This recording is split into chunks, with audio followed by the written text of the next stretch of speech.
Hello, praise the Lord, जय मसीह की। मैं फिर से आपका स्वागत करता हूं आज के वीडियो में। और क्रिसमस के सीज़न में जो हम वीडियोस को देख रहे हैं उसमें हमने एक तो ये देखा कि कितनी सारी घटनाएं हुई थी जबकि यीशु मसीह का जन्म हुआ था। और वो सिलसिलेवार तरीके से हम देख चुके हैं। एक वीडियो हमने और बना लिया संदेश का, जिसमें हम ये देख रहे हैं कि जकरिया और एलिशिबा के जीवन से हमको क्या आत्मिक शिक्षा मिलती है, और ऑलरेडी वो आपके लिए प्रस्तुत होगा।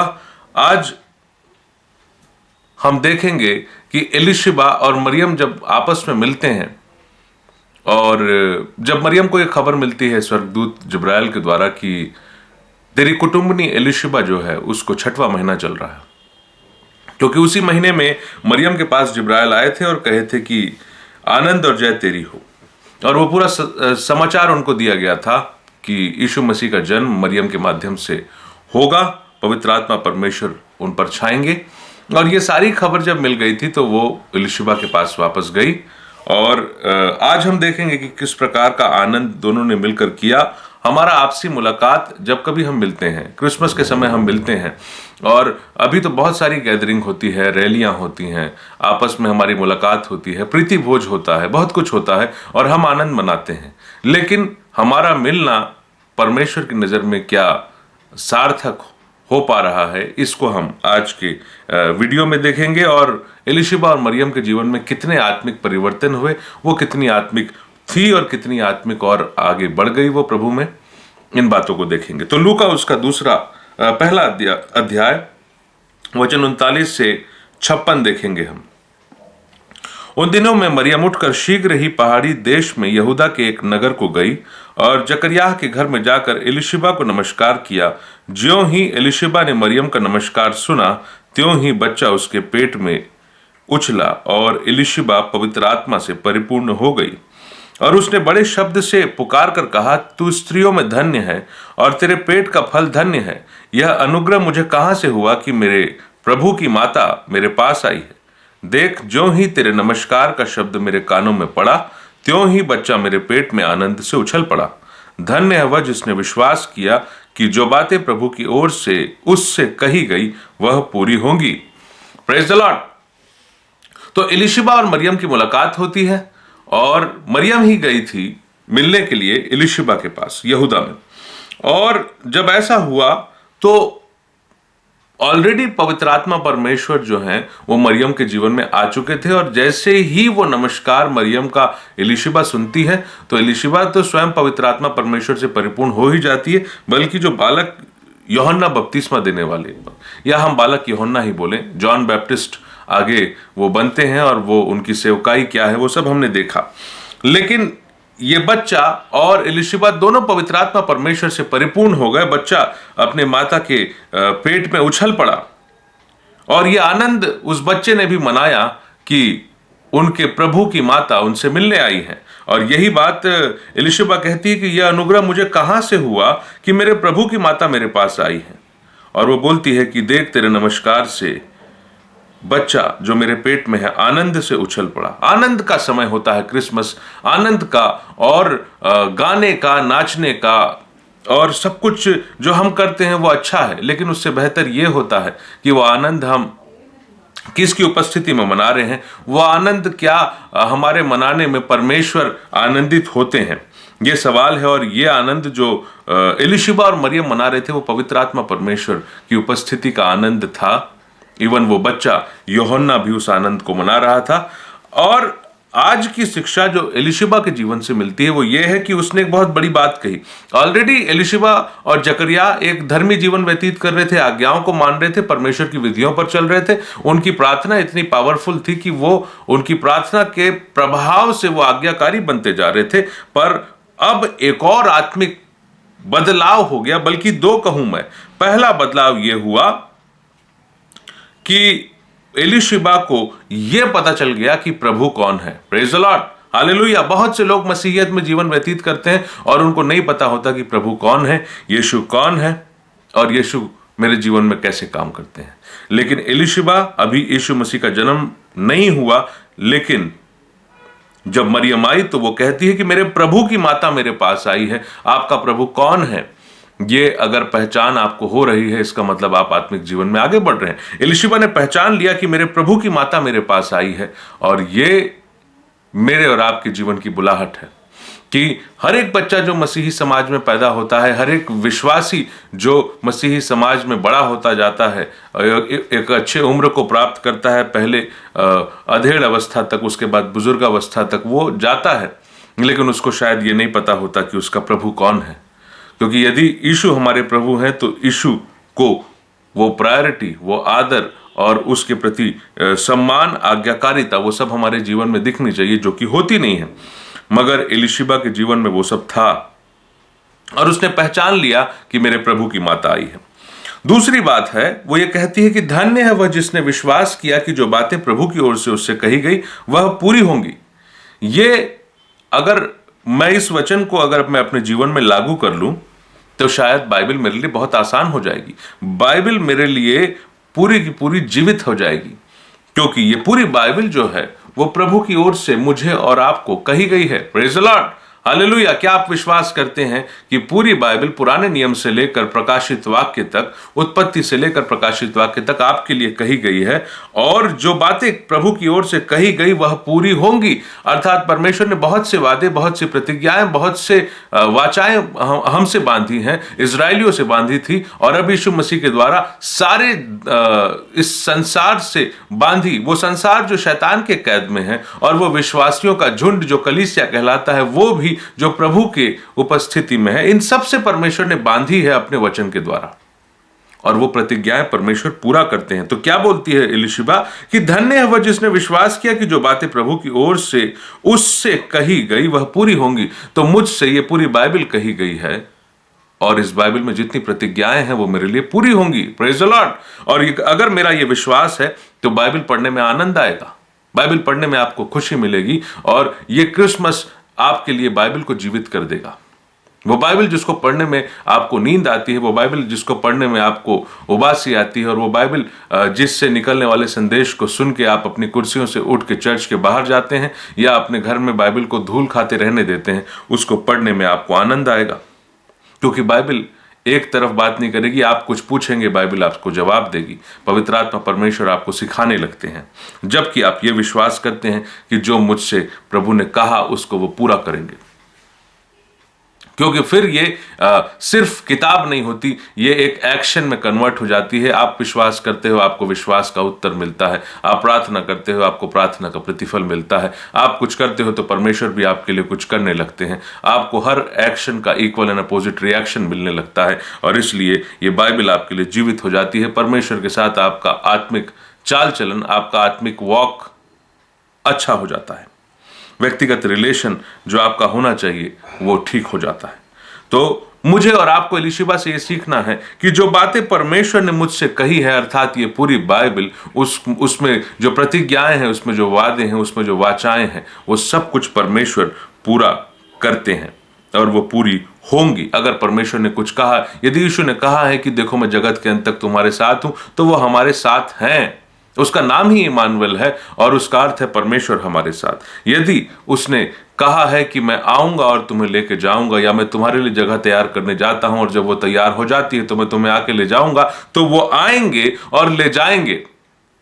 और इस बात को पतरस भी अपनी पत्री, दूसरे पतरस में वो कहते हैं कि बहुत से लोग ये समझ रहे हैं कि पता नहीं वो दिन कब आएगा, अंत कब होगा, और प्रभु शायद मजाक कर रहे हैं। मैं आपके लिए पढ़ देता हूं। और उसको आज भी लोग मजाक उड़ाते हैं कि पता नहीं अंत होगा कि नहीं होगा, या ये सब न्याय और अंत और परमेश्वर की जो दंड की बातें हैं वो सब होंगी कि नहीं, ये सब मजाक है। लिखा है दूसरा पतरस 3 अध्याय, हे प्रियो, अब मैं तुम्हें यह दूसरी पत्री लिखता हूं, और दोनों में सुधि दिलाकर तुम्हें शुद्ध मन से उभारता हूं कि तुम उन बातों को जो पवित्र भविष्यवक्ताओं से पहले कही हैं, और प्रभु और उद्धारकर्ता की उस आज्ञा को स्मरण करो जो तुम्हें पत्रियों के द्वारा दी गई। पहले यह जान लो कि अंतिम दिनों में हंसी ठट्ठा करने वाले आएंगे, जो अपनी अभिलाषाओं के अनुसार चलेंगे और कहेंगे उसके आने की प्रतिज्ञा कहाँ हो गई, क्योंकि जब से बाप दादा सो गए सब कुछ वैसा ही है जैसे सृष्टि के आरंभ से था। वे जानबूझकर भूल गए कि परमेश्वर के वचन के द्वारा आकाश प्राचीन काल से विद्यमान है और पृथ्वी भी जल से बनी और जल में स्थिर है। इस कारण उस युग का जगत जल में डूबकर नष्ट हो गया, पर वर्तमान काल के आकाश और पृथ्वी उस वचन के अनुसार इसलिए रखे गए कि जलाए जाएं, और ये भक्तिहीन मनुष्य के न्याय और नष्ट होने के दिन तक ऐसे ही रखे रहेंगे। तो सवाल यह है कि आज भी लोग ये सवाल करते हैं कि प्रभु कब आएगा, वो अंत की बात आप करते हो, वो न्याय की बात करते हो, कुछ तो नहीं हो रहा है, और अब बहुत निकट है, अब अनुग्रह काल खत्म हो रहा है, अब अंत होगा, अब न्याय होगा, अब विश्वासी उठाए जाएंगे, कुछ तो नहीं हो रहा है। ये बात आज भी लोग करते हैं, और इसी प्रकार वचन पर डाउट हमेशा से रहा। नूह के समय लोगों ने उसका ठट्ठा उड़ाया, मजाक उड़ाया, आज भी उड़ाते हैं कि यीशु दोबारा नहीं आएगा, ये सब मजाक की बातें हैं। या उस समय उड़ाते थे कि मरा हुआ व्यक्ति कैसे जी उठेगा। तो ये बातें हैं, लेकिन एलीशिबा का ये विश्वास है कि जो बातें प्रभु ने कही, अगर उसने कहा कि वो दोबारा आएगा तो वो दोबारा आएगा, अगर उसने कहा कि वो न्याय करेगा तो वो न्याय करेगा। ये दूसरी बात है कि आप उस बात से इत्तेफाक नहीं रखते और आपको उस बात पे विश्वास नहीं है, लेकिन यही तो इस बार के क्रिसमस की शिक्षा है कि मुझे विश्वास करना है कि जो बातें प्रभु की ओर से कही गई वो पूरी होंगी। ऐसे बहुत उदाहरण हैं जो मानते हैं कि परमेश्वर की बातें जो हैं वो असंभव है, लेकिन वही तो मैं कह रहा हूं कि जो असंभव है उसे परमेश्वर संभव कर सकते हैं। और आज के संदेश में मरियम के द्वारा भी एक स्तुति गान हुआ जिसका कम ही वर्णन किया जाता है।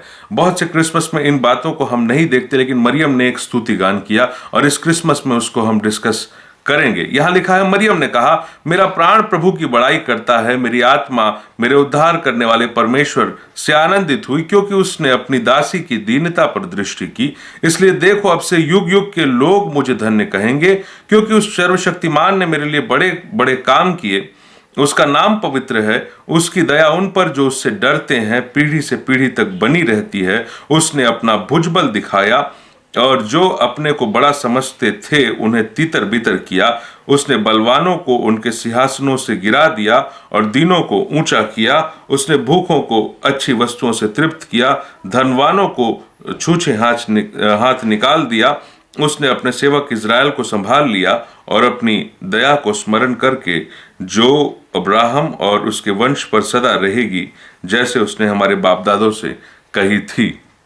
इतना बड़ा गीत मरियम ने गाया। ये मैंने पढ़ा लूका 1 उसका वचन 46 से लेकर 55 तक।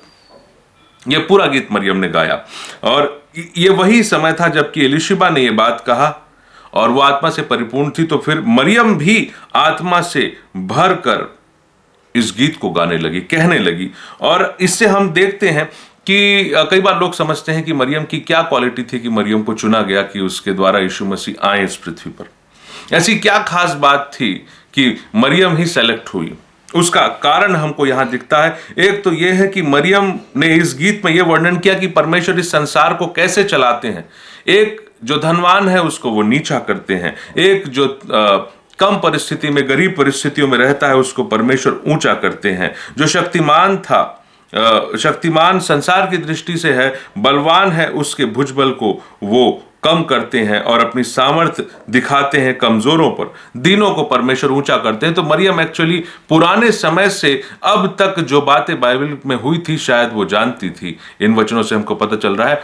और वो जानती थी कि परमेश्वर कैसे इस संसार का संचालन करते हैं, कैसे वो ऊंचे को नीचा करते हैं और नीचे लोगों को, दीन लोगों को, नम्र लोगों को ऊंचे स्थान पर बैठाते हैं। भूखों को अच्छी वस्तुएं देते हैं, धनवानों को छूछे हाथ निकाल देते हैं। और उसको यहां तक यह भी पता था कि परमेश्वर ने अब्राहम से क्या कहा था, क्या प्रतिज्ञाएं की थी, क्या वाचा बांधी थी। मतलब उसको पवित्र शास्त्र का ज्ञान था।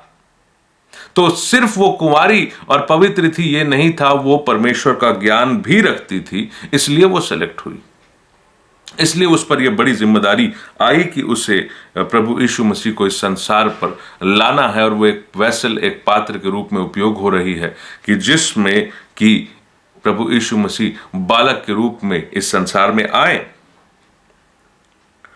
तो हम ये देखते हैं कि एक व्यक्ति की दीनता, इसमें उसने कहा कि मेरा प्राण मेरे उद्धार करने वाले परमेश्वर से आनंदित है क्योंकि उसने अपने दासी की दीनता पर दृष्टि की, इसलिए देखो अब से युग युग के लोग मुझे धन्य कहेंगे और कह रहे हैं। आज भी हम कहते हैं कि सबसे अहोभाग्य स्त्री यदि कोई है इस पृथ्वी पर तो वो मरियम है, जो कि वो कह रही है कि युग युग के लोग मुझे धन्य कहेंगे। और मैं भी इस संदेश में कहना चाहता हूं कि वो एक धन्य स्त्री थी क्योंकि परमेश्वर ने उसे चुना। उसका कारण था कि वो दीन थी, उसका कारण था कि वो पवित्र थी, और उसका कारण था कि वो वचन को बहुत अच्छे तरीके से जानती थी। वो जानती थी कि परमेश्वर इस संसार का संचालन कैसे करते हैं। वो ऊंचे को नीचा, नीचे को ऊंचा, बलवान को निर्बल और निर्बल को बलवान बनाते हैं। और इस संसार में किसी मनुष्य की नहीं चलती, किसी स्वर्गदूत की नहीं चलती, कोई और सामर्थ्य इस संसार को संचालित नहीं करता, बल्कि वो जीवित परमेश्वर है जो इस संसार को चलाता है। पहली बात। दूसरी बात, उसने जो बातें अब्राहम से, इसहाक से और याकूब से कही, जो वाचा उसने बांधी, उसे वो पूरा करते हैं। और वो ये भी जानती है कि उसकी दया उन पर जो उससे डरते हैं पीढ़ी से पीढ़ी तक बनी रहती है। अर्थात मरियम बाइबल को, पवित्र धर्मशास्त्र को, पुराने नियम को बहुत अच्छी तरीके से जानती थी, वो पढ़ी थी और उसने परमेश्वर से उस आगाही को प्राप्त किया था। और इसलिए मरियम एक ऐसे पात्र के रूप में चुनी गई जो हमारे उद्धारकर्ता मसीहा को इस जगत में लेके आए। तो हमको आज के इस संदेश वाले वीडियो से हम एलिशिबा के जीवन और मरियम के जीवन से बहुत सी बातें सीखते हैं। पहली बात यह है कि एलिशिबा को यह ज्ञान हो गया कि उसका प्रभु कौन है, और वो समझ गई कि उसके प्रभु की माता आई। क्यों? क्योंकि वो पवित्र आत्मा से परिपूर्ण हो गई थी। और इसलिए मेरे और आपको आवश्यक है कि मैं पवित्र आत्मा परमेश्वर की उपस्थिति में रहूं, ताकि मुझे ज्ञान होता रहे कि प्रभु कौन है, प्रभु क्या चाहते हैं, प्रभु क्या कहते हैं, प्रभु ने मेरे लिए क्या योजना बनाई, मैं क्या करूं, मैं कहां जाऊं, मैं किसके साथ मिलूं, मैं किससे ना मिलूं, मैं नौकरी पे कैसे करूं, मैं नौकरी के बाहर कैसे करूं, मैं उसकी सेवा कैसे करूं, मैं उसकी सेवा कहां करूं, किसके साथ करूं, किसके साथ ना करूं, मैं किसकी संगति रखूं, किसकी संगति ना रखूं। सब कुछ, वो सारे सवाल जो आपके जीवन में उठते हैं, वो उसका उत्तर आपको मिलेगा यदि आप आत्मा की उपस्थिति में रहेंगे। और ये जान गई उसी उपस्थिति से कि मेरा प्रभु कौन है। और दूसरी बात, इसको ये विश्वास था कि जो बातें प्रभु ने कही हैं वो उसे पूरा करते हैं, क्योंकि प्रभु ने जिस प्रकार जकरिया से कहा उसी प्रकार एलिशिबा गर्भवती हो गई। परमेश्वर ने उसके जीवन में अपने वचन को पूरा किया, बल्कि ये भविष्यवक्ताओं के समय से जो परमेश्वर ने कहा वो पूरा हुआ। आज जैसे हम देखते हैं कि यशायाह के समय 700 साल पहले यीशु मसीह के जन्म से ये भविष्यवाणी हुई थी, और फिर यीशु मसीह का जन्म हो गया, जो भविष्यवाणी पूरी हुई। और मरियम के जीवन से हम देखते हैं कि दीनता, परमेश्वर के वचन का ज्ञान, परमेश्वर पर विश्वास और परमेश्वर के लिए अपने आप को अवेलेबल रखना, पवित्र रखना, ये सारी क्वालिटीज थी जो एक पवित्र स्त्री में, कुंवारी में चाहिए थी कि वो उद्धारकर्ता को इस पृथ्वी पर लाए और एक माध्यम बने।